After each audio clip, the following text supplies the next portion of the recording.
Hello, my name is John Osborne, and this is a policy memo brief on the issue of China and Taiwan for Government 625 International Relations Theory. The first part of this brief will be on the introduction of the topic. The problem between China and Taiwan has existed since 1948, in which during the Chinese Revolution, the Communist forces under Mao largely expelled the Republic of China's forces from mainland China. These forces then retreated towards Taiwan. In 1971, the United States joined most of the rest of the world in shifting recognition for the ROC, the Republic of China, government to the People's Republic of China in mainland China, and they became known as the legitimate representation of the people of China instead of the exiled government of the ROC that currently resided in Taiwan. To continue support for Taiwan, however, the United States enacted the Taiwan Relations Act in 1978, in which Philip C. Saunders states, "The Act calls for the United States to maintain unofficial relations with Taiwan and make available the defensive weapons necessary to protect Taiwan." Although the Act contains no requirement to engage in combat on behalf of Taiwan, the Heritage Foundation claims that the Taiwan Armed Forces are ultimately responsible for the defense of Taiwan. The disparity in numbers and capabilities, however, including the Chinese nuclear threat, means that the United States is indispensable in ensuring their success. Current fiscal and political realities make this relationship increasingly unattainable and add to friction between the United States and Beijing. We recommend that America begin gradual military disengagement from Taiwan while still supporting their independence and democratic government. All parties favor a diplomatic settlement, and the governments in Beijing and Taipei have already established momentum in this direction. The next section will focus on the background and current policy of the topic.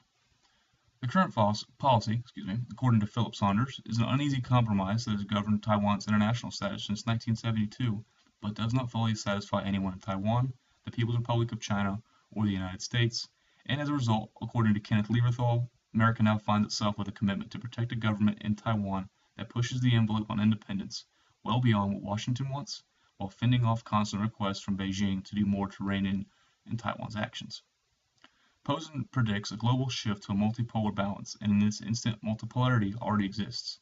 In fact, the weakest member tends to dictate the terms, relying on U.S. power to prevent PRC encroachment. Taiwan is doing just that. But the United States can't afford to maintain its global unipolar position, especially when borrowing their money from the PRC to support Taiwan against it. The Cost of War report from Brown University states that the summary costs of war in Iraq, Afghanistan, and Pakistan are $4.4 trillion. The cost of a conflict with China would be far more astronomical and likely unsuccessful. Finally, as Funabashi pointed out, the American brand of democracy exportation has also suffered. Far from a self-sufficient democracy, Taiwan is a protectorate, and the U.S. and 90% of Taiwanese prefer the status quo over declaration of independence from mainland. As in Iraq, democracy maintained by U.S. might not be sustainable. Options to consider and courses of action that we propose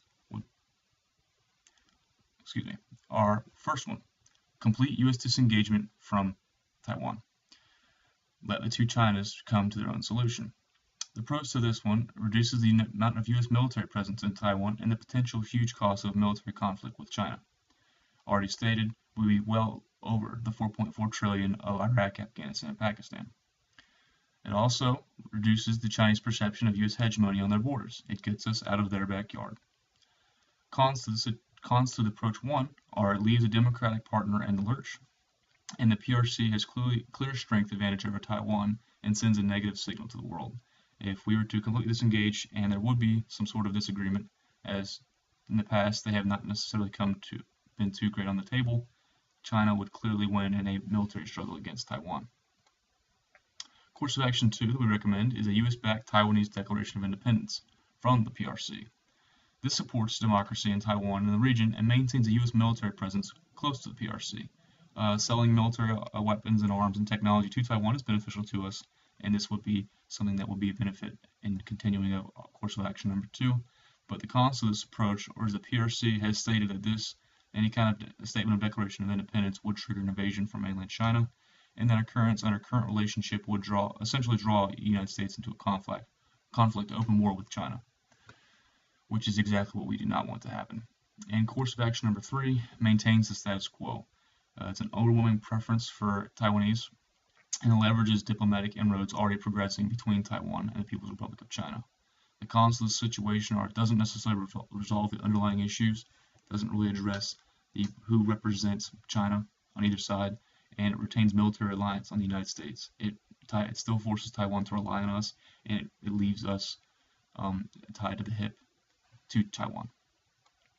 Policy recommendation: we recommend a hybrid course of action between options 1 and 3. While disengaging militarily from Taiwan, the United States should work in partnership with Taipei and Beijing to take advantage of the cultural, economic, and tourism exchanges already realized. This also reduces pressure on China. Perceptions of U.S. attempts to limit Chinese power have increased nationalism. In the PRC, nationalism equals support of the communist regime. This is a problem according to Arvind Subramaniam, as he claims by 2030, relative U.S. decline will have yielded not a multipolar world, but a near unipolar one dominated by China. While scholars like Minx and Pai think this is overstated, China will inevitably be a key power in Asia, and essentially the Pacific. This argues against a pure course of action 3 approach, as it does not make any effort to fully resolve the issue. The recommended policy would eliminate the threat of America having to fight China, which would only increase fiscal spending at a time when our economy is fragile and resolve for conflict is lackluster at best. If this policy were adopted, it would not come without contention, however. One major argument against this approach would be that it heralds the beginning of a non-interventionist foreign policy for the United States. This risks signaling Israel's surrounding neighbors that we would not interfere if Israel were attacked. Another detractor is a loss of faith in our treaties. Breaking off a military treaty could have serious ramifications for us in the future when trying to conduct military operations. A third argument for this approach would be that it increases Chinese power in the Pacific, something that we may or may not want to have happen in essentially our backyard Pacific. Predictions and events that could nullify our recommendations. Any change in U.S. policy related to China and Taiwan will be challenging.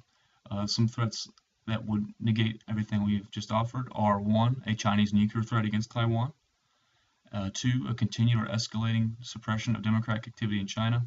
If the PRC continues to demonstrate that assurance made to areas joining them are not to be honored, Taiwan is unlikely to enter into a similar diplomatic relationship. Third problem will be a China-Russia partnership. An emerging China partner with a resurgent Russia, especially in its revanchist goals in Ukraine, significantly would change the power calculus and make it vital for the United States to consolidate all our powers around the world. And a fourth prediction that would negate our recommendation would be a deteriorating Chinese national security situation. Thank you for listening to this brief on the current policy between China and Taiwan.